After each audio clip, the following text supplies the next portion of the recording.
Kale was a weapon forged in the fires of despair. He was a demon slayer, sworn to protect humanity from the creatures of darkness. But Kale bore a terrible curse. Every demon he slew, every life he took, fed a growing hunger within him.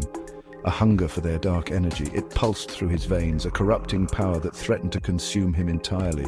He remembered the first time he felt it, the rush of power as the demon's essence flowed into him. It was intoxicating, addictive.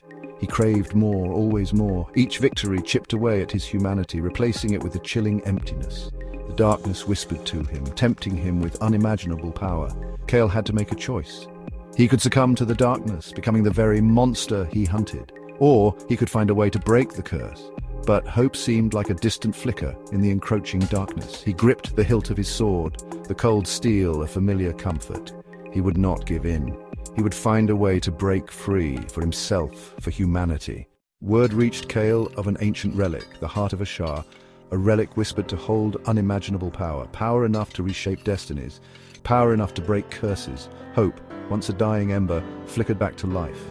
A weathered map, passed down through generations of demon slayers, pointed the way. It spoke of a perilous journey to the Deadlands, a desolate wasteland where demons roamed free, where the very air crackled with malevolent energy. Kale knew he couldn't face this challenge alone. He needed someone to guide him, someone who knew the dangers that lurked within the Deadlands. He found Corin, a seasoned tracker with eyes as sharp as his blades. Corin had seen the horrors of the Deadlands firsthand. He knew the paths to avoid and the creatures to fear. He was hesitant at first, wary of Kale's curse, but Corin saw the flicker of hope in Kale's eyes, the desperate plea of a man fighting against his own darkness. He agreed to help.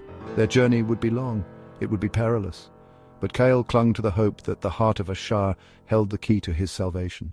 The air grew heavy as they crossed the border into the Deadlands. The sky, once a vibrant blue, was now choked with ash and smoke, a perpetual twilight casting long, eerie shadows across the barren landscape. The ground beneath their feet was a tapestry of greys and blacks, the remnants of a battle fought long ago. The silence was unnerving. It was the silence of a graveyard, broken only by the mournful howl of the wind as it whipped through the skeletal remains of trees. Every shadow seemed to writhe, every gust of wind carried whispers of malice. They encountered their first demons on the third day, twisted creatures of shadow and flame, their eyes burned with an unholy hunger.